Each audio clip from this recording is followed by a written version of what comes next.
I'm just concerned whether or not putting him into a skill matchup is necessarily the right decision, because in the skill matchup, it could go either way, right? Or it could go neutral. Yeah. But you need him a hit.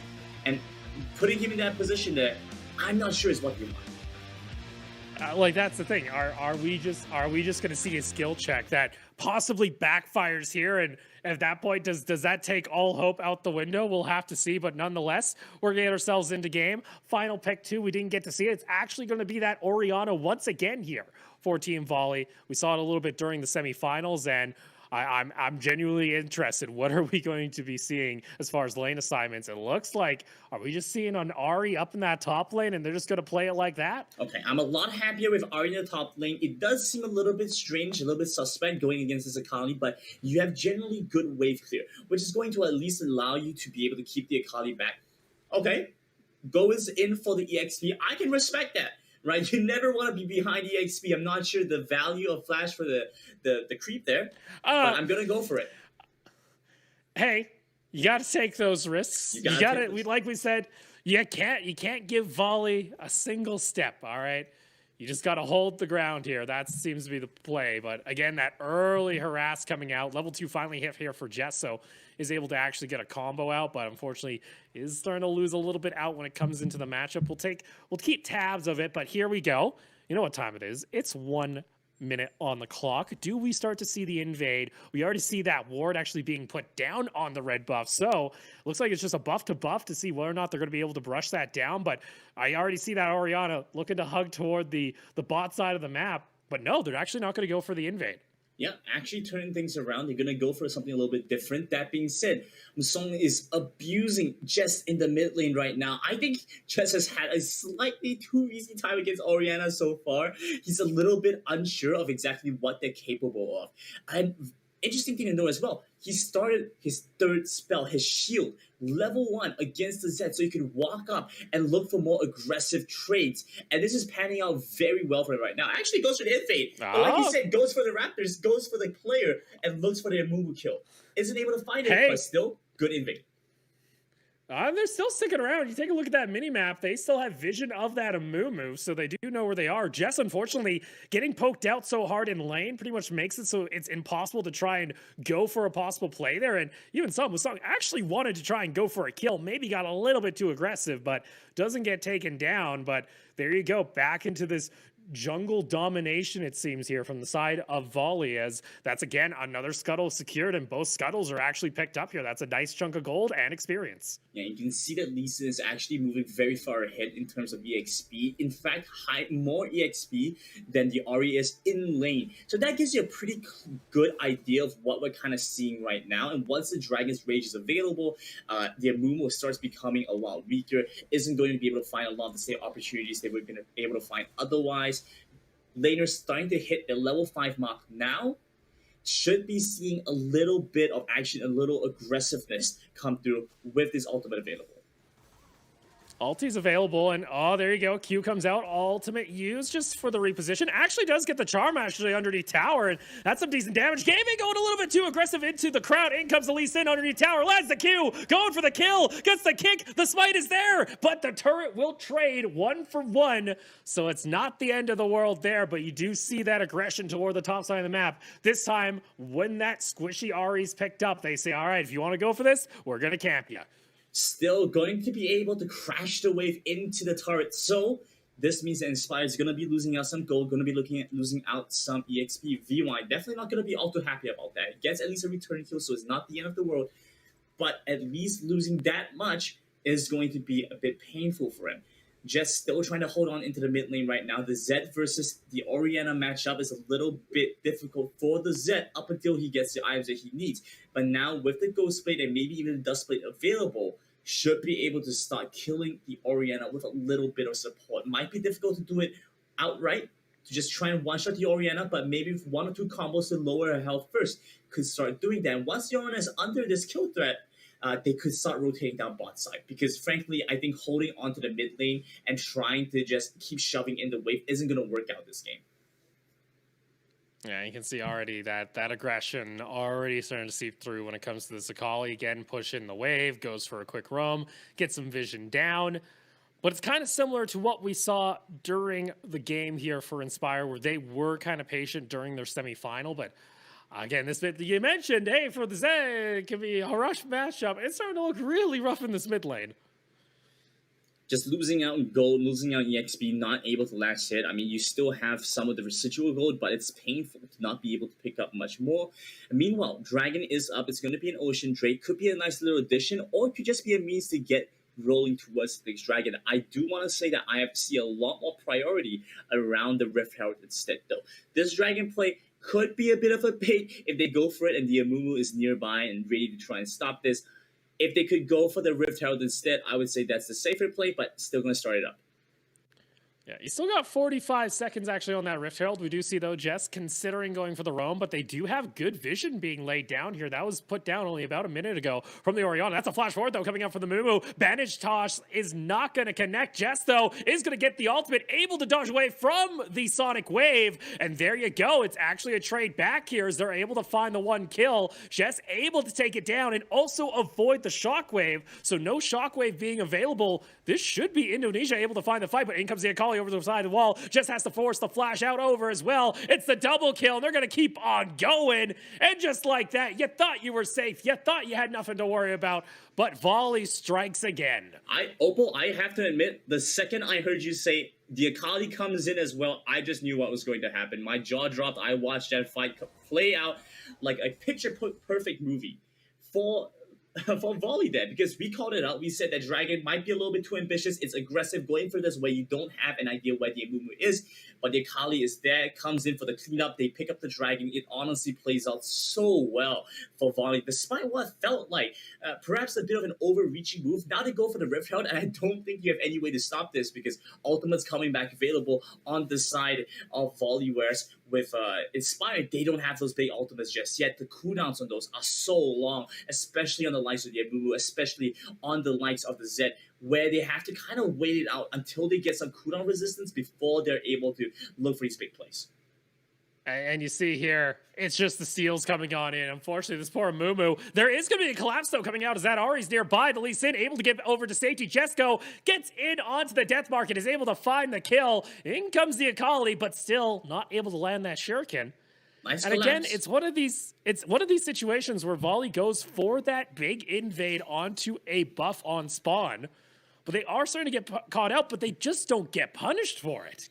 It's honestly crazy how aggressive VOLLEY have been able to play, go deep into the enemy jungle, steal away these buffs, and hold on for so long, and barely lose out anything for it, right? They may have lost the Lee Sin, but it's quite a small loss to be made for how aggressive of a play they were making. As the game progresses, we also saw this in the previous game. They go for these aggressive moves, and they snowball off of that. You know, it might seem a little bit difficult or a little bit strange to begin with, but as the game progresses, these aggressive plays ultimately start to pan out in the favor of VOLLEY, whereas on the Inspire side, they have to start allocating the manpower into the lanes to really shove it out well, because frankly, the Ahri going up against the Akali is not going the way they probably would have expected. Ahri is supposed to have a pretty decent time just shoving out the wave, whereas what we're seeing from VY right now, constantly forced under his turret, you know, he doesn't have that much he can do. The Rift Herald coming through right now is just going to exacerbate that problem. And you see there, Rift Herald pop down on toward the top lane, which of course, actually that's going to be your Baron side of the map. Meanwhile, bot lane almost getting hooked there. You see Misty and crew having some difficulty, but there you go. Shelly's popped, and it's just going to get escorted here to the second tower. This poor Ahri, I don't think you can stick around for too long because I feel like you're just going to get dove possibly. But there you go. Tower Shard's going to go on, gets themselves some extra gold, and again, it's just a massive funnel into this Akali. Yeah, no information where the Zed is, no information on where the Amumu is, means that VOLLEY are still going to have a little bit of respect, keep things going pretty slow, keeping them steady, not going to go for the dive just yet. Whereas if you look on the other side, on Inspire, they have to still deal with a number of these threats coming through, because the Akali and the Lee Sin outright win a 2v2 matchup. You're not going to be able to go Ahri and Amumu into Akali and Lee Sin. So now you have to bring in a third member. And if you bring in just from the mid lane, then that takes away a lot of his strength in the mid, where he's going to be able to keep pushing, where he's going to be able to try and control the wave, where he's also being held down. Ah, that's a little unfortunate there. It did look like they at least tried to trade back a kill, but in the end, it's going to be a nice little takedown. Not maybe the optimal play here. Trying to get my footing, whether that was in the past or the future. I don't know where we are right now. Past. Yeah, there we go. Oh, no. Okay. No, that was in the future, apparently. There's your engage onto the Nami. I was wondering where this was, and there you go. They trade 1 for 1. The Jinx, though, able to get 1 kill. Looking for a second, forces out the flash out of the Blitzcrank. Now we see a bit of a repeat. They're going over to try and harass for the blue buff. Once again, Dylan's still going to be... Oh, looks like it actually got stolen away. Do they have the blue buff? No, I don't see blue buff on either one. Oh, no, that's unfortunate. You did see, though, Shockwave being used, fishing for Jess. Meanwhile, the Dragon was also taken by the Lee Sin, and this is one of those situations, once again, with Volley, where the kill count, it's still only 5-5, but the amount of objective control, lane control coming out from this team and siphoning gold from the jungle, this gold lead is much more than probably what you're expecting, especially when the game's this close, especially when the Lee Sin has 2 levels over this poor Mumu.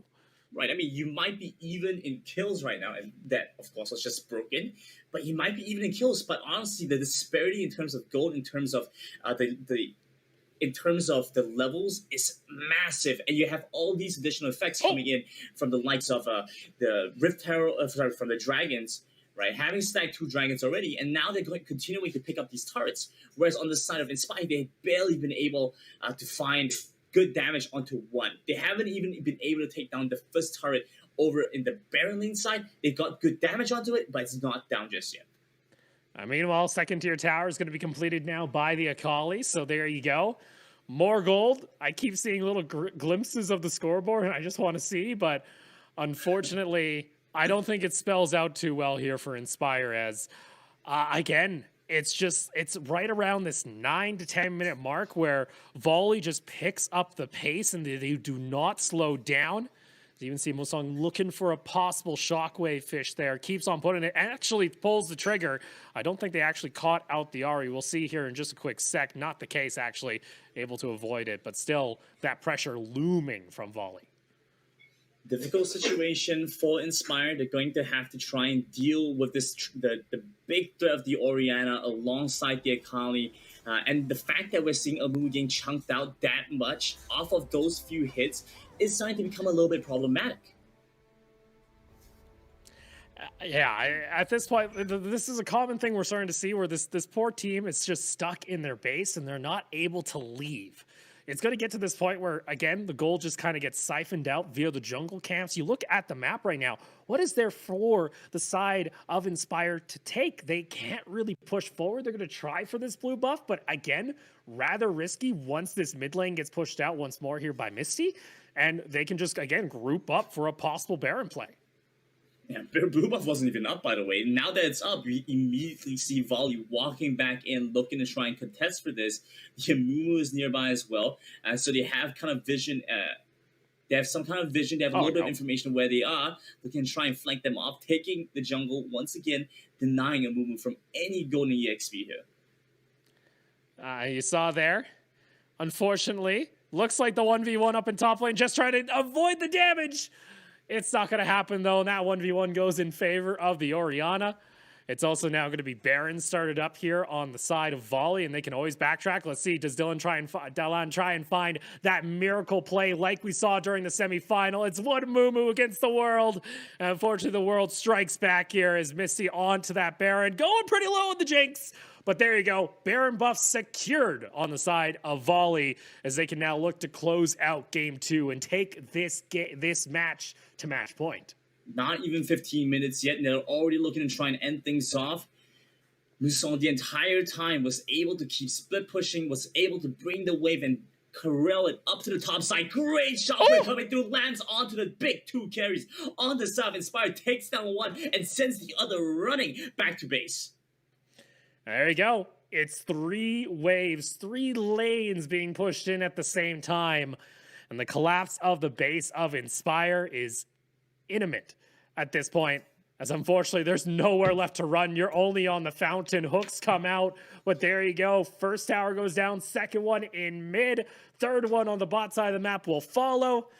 And things are looking dire. Final stand here. Does Inspire find the possible play? Shockwave lands onto 3 members into that back line. There's your wombo combo. And unfortunately for Inspire, the base is slowly going to get taken down. They do take down the Jinx, but the Nexus falls. Now a 2-0 lead here for Team Volley.